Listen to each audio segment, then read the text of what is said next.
Georges Confusi, donc ça c'est le magazine, l'Écho des CRS, dont vous étiez le président. Oui. Et ce magazine a été, comment dirais-je, commercialisé par une banque des Greffins. C'est ça un peu, non? C'est pas tout à fait ça. Non. Pour vous expliquer la genèse de l'affaire, j'ai créé l'association des retraités des coopératives républicaines de sécurité en 1998, quand je quitte la police pour partir à la retraite. Pour donner à cette association une information, une revue d'information digne de ce nom, je prends contact avec une régie publicitaire. D'accord. J'ai pas créé j'ai pas pris contact avec cette régie publicitaire. Déjà, je reçois un coup de fil d'un service qui s'appelle Brigade, la répression de la délinquance astucieuse. Astucieuse, oui. Premier coup de fil. Hein. Et sur le moment, je reste interloqué et je pense que c'est une plaisanterie. Et vous leur posez la question, qu'est-ce qu'ils voulaient? Ce n'est pas une. Qu'est-ce qu'ils voulaient? La personne se téléphone. rencontrée parce que je travaillerais avec des gens qui seraient des voyous, qui seraient connus et reconnus des services de police, et donc il fallait que j'en prenne mon parti et que rapidement je décide de les quitter. De les quitter, voilà, d'accord.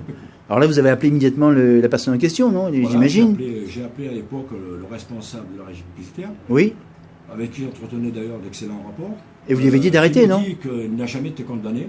Oui. Il ne voit pas le motif qui permette à des personnels de police de l'accuser à tort.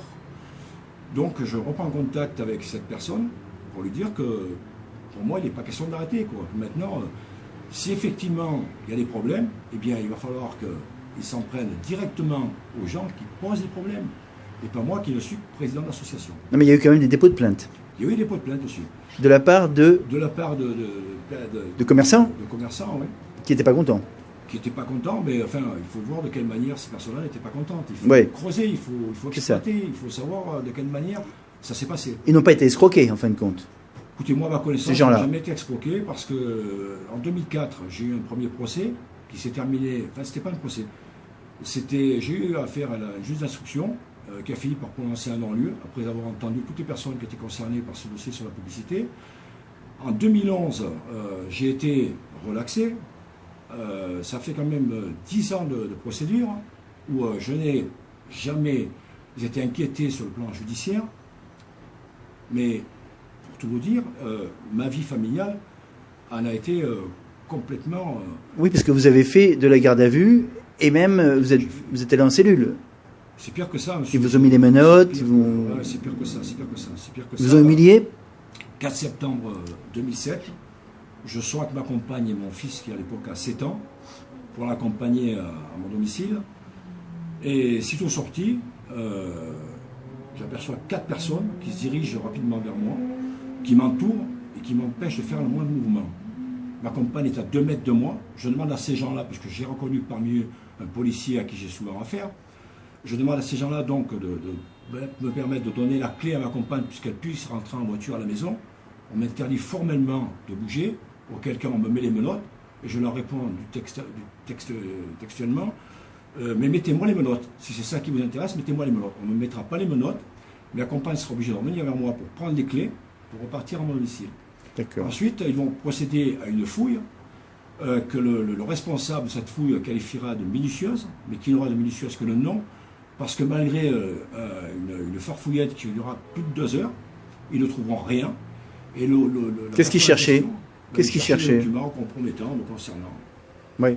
Mais par contre, ils passeront à côté d'un coffre-fort mural qui est caché par un clown rieur qui, pendant toute opération, les regardera rien encore plus fort que d'habitude.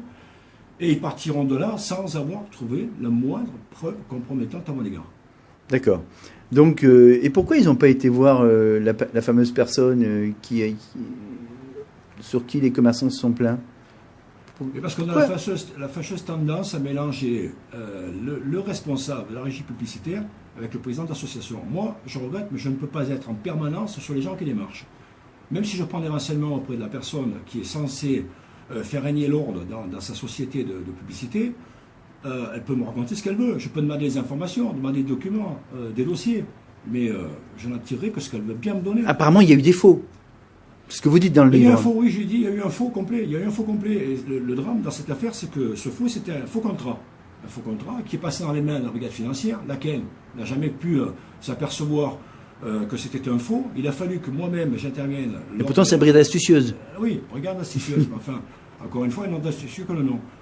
Mais pour en revenir à Madame la juge d'instruction, je ferai remarquer gentiment à la juge d'instruction que ce document est un faux, que je peux le prouver, et je vais demander au cours de l'instruction une étude graphologique.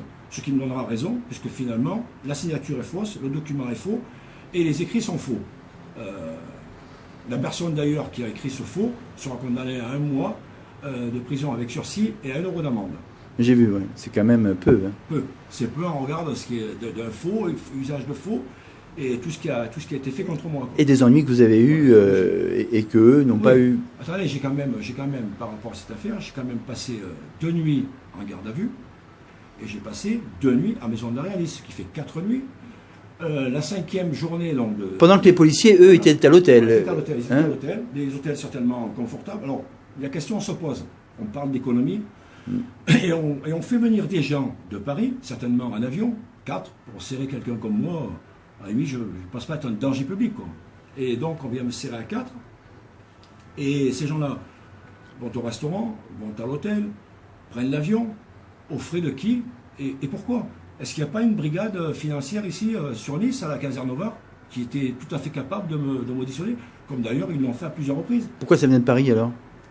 Paris? Pourquoi ça est venu de Paris? Et il faudra leur demander, j'en sais rien. Mais enfin, je trouve ça illogique. Mais je trouve encore plus illogique le fait que je me suis retrouvé donc entre 2 gendarmes, menottes au poignet, pour prendre l'avion qui m'a conduit donc de Nice à Paris pour être présenté à Madame la juge d'instruction. Et tout ça pour un CRS à la retraite. Tout ça pour un CRS. Bon, en plus, je ne me trouve pas dangereux du tout. Moi, je suis un honnête homme, je n'ai jamais volé personne.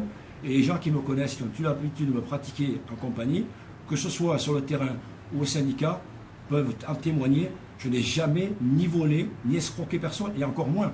Parce qu'en tant que syndicaliste, c'est un peu moins le cas aujourd'hui. Mais moi, je ne me suis jamais servi avant de servir les autres. Je ne me suis jamais servi du syndicat pour obtenir des avantages. Et chacun peut en témoigner. Que chacun en fasse autant, encore à ce niveau-là. Tout à fait, la justice, elle l'a reconnu puisque vous étiez relaxé. Donc, j'ai été relaxé. Alors, je vais vous dire pourquoi. Parce que d'abord, j'ai eu affaire à une juge d'instruction qui était franchement formidable, qui a posé les bonnes questions et qui a essayé de savoir, de comprendre. Et après cette juge d'instruction, j'ai eu affaire à un président du tribunal, mais c'est une chance, parce que j'aurais pu aussi bien tomber sur le président du tribunal qui soit le contraire de celui que j'ai eu. Ce type était extraordinaire. Il a posé les bonnes questions quand il fallait, il a fait des recherches, et il a compris que finalement, je n'avais rien à faire dans ce tribunal.